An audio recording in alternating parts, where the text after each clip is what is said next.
Merhaba arkadaşlar, kanalıma hoş geldiniz. Bu videomda çok kolay tığ işi bebek battaniye modelinin anlatımını yapacağım. Ben bebek battaniyesi diyorum. Siz bunu dilediğiniz örgü çeşitlerinizde kullanabilirsiniz.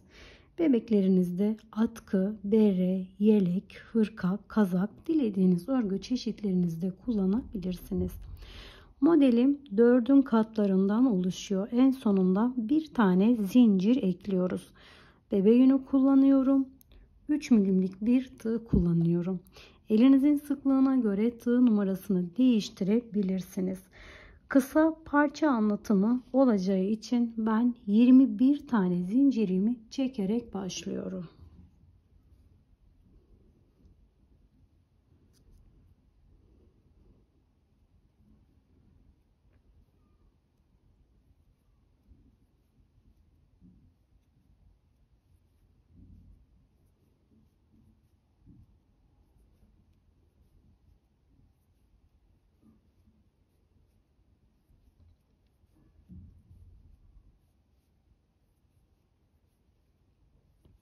...21 tane zincirlerimi çektim.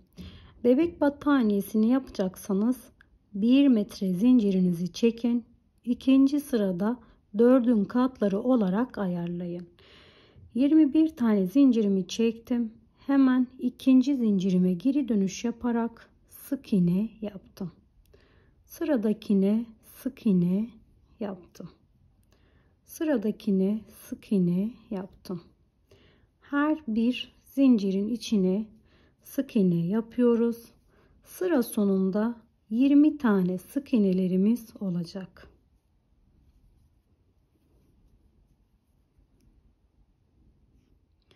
Sıramın sonuna geldim. Toplamda elimde 20 tane sık iğnelerim oldu. Bir tane zincirimi çekip örgümü çevirdim. En baştaki sık iğnenin içine batıyorum. Bir tane sık iğne yaptım. Tekrardan her bir sık iğnenin üzerine sık iğne yaparak ikinci sıramızı tamamlayalım.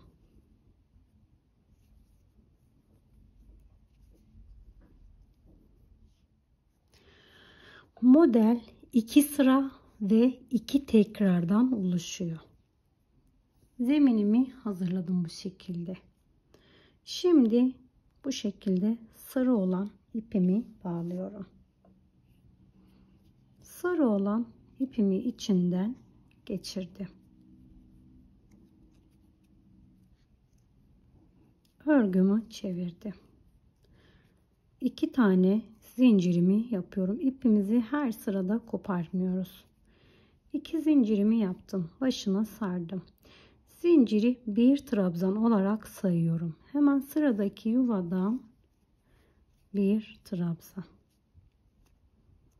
Sıradaki yuvadan bir trabzan.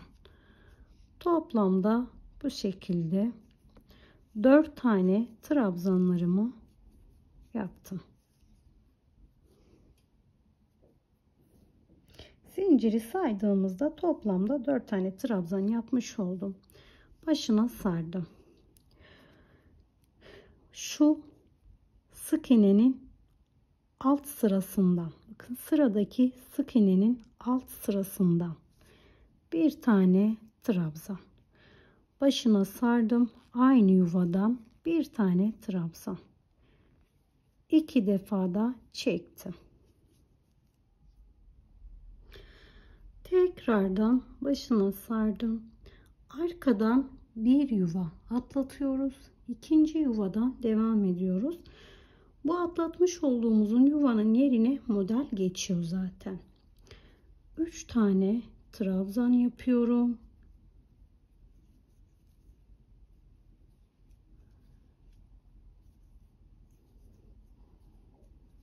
Modeli tekrar ediyorum. Başına doladım. Sıradaki yuvanın alt sırasından bir tane sardım. 2 tane sardım. 2 defa sarmış olduğum fıstık dolgusu yapıp 2 defa da çektim. Başını aldım. Arkadan bir atlatıyorum. İkincisinden devam ediyorum. 3 tane trabzan.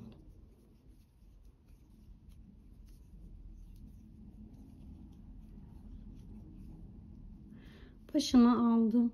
Sıradakinin alt sırasına batıyorum. Tekrardan 2 defa sardım. Fıstık yaptım. Sıra sonuna kadar bu işlemi devam ettiriyorum. Model aralarında 3 sıra. Modelimiz 2 sıra ve 2 tekrardan oluşuyor.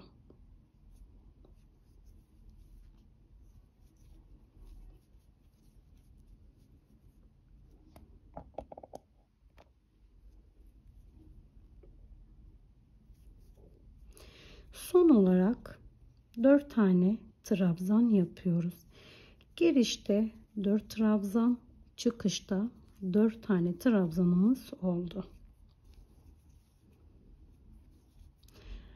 Bu şekilde. Bir zincirimi yaptım, örgümü çevirdim. Sıradaki yuvaya batarak sık iğne. Her bir yuvadan bir tane sık iğne yapalım.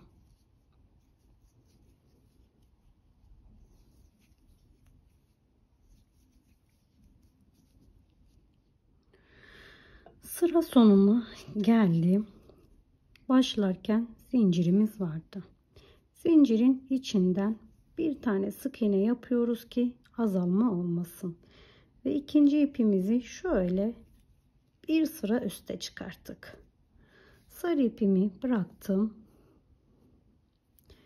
Gri ipimden öncelikle bu şekilde bir zincirimi çektim. Örgümü çevirdim. Hemen ilk sırada bir tane sık iğne yaptım. Burada 2 tane zincir yaptım. Başına sardım. Sıradaki yuvaya batıyorum. Bir trabzan. Zincirle beraber 2 trabzanımız oldu. Modelimizi tekrar ediyoruz. Modelimizin yerleri kayıyor. 4 tane birinci sırada 4 tane trabzanım vardı. 1 değil, 2 değil, üçüncüye batarak yeni bir model hazırlıyorum. Başına sardım. Şuradaki modelin belini tutturdum ve burada bir tane model hazırladım. Tekrar arkada bir yuva atlatıyorum. İkincinin içinde bir, yanındaki bir, yanındaki bir. Toplamda 3 tane trabzan yaptım. Aradaki 3 tane trabzanın ortasındakinden tekrar modelimi kurdum. Yine bu şekilde sıra sonuna doğru ilerliyorum. 3 tane trabzan beline sardım. Ortadaki trabzanın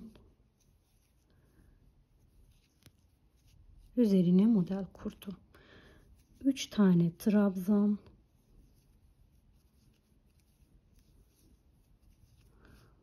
ortadaki modelin üzerine tekrardan model. Yine 3 tane trabzan,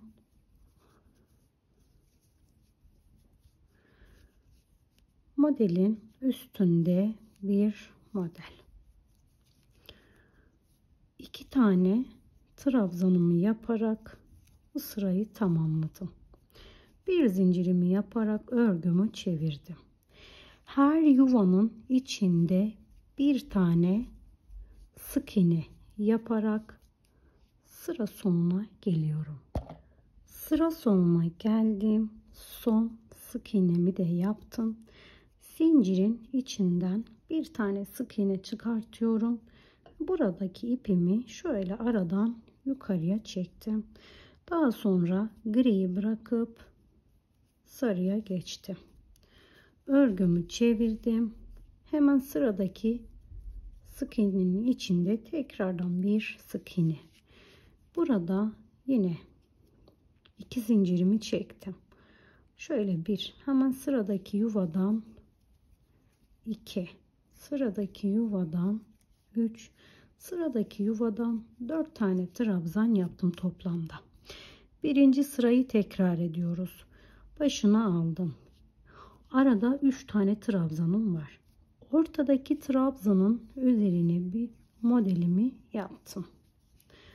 Aradaki, bakın arkadakini atlatıp hemen sıradakine geçtim. Yine arada 3 tane trabzan yaptım. Başına sardım. Ortadaki trabzanın üzerine modelimi kurdum. Yine sıradakine aynı şekilde 3 tane trabzan. Ortadaki trabzanın üzerine bir model. Sırada yine 3 tane trabzan. Ortadaki trabzanın üzerine bir model. Ben ikili fıstık yaptım. Dilerseniz üçlü fıstık da yapabilirsiniz. Modelinizi kabarık görmek isterseniz 3 fıstık da yapabilirsiniz. En sonunda 4 tane trabzanımı yaparak sıra sonuna geldim. Şimdi tekrar bir zincirle örgümü çevirdim. Her yuvadan bir tane sık iğnemi yapıyorum. Sıra sonuna doğru aynı şekilde sık iğne yaparak gelelim.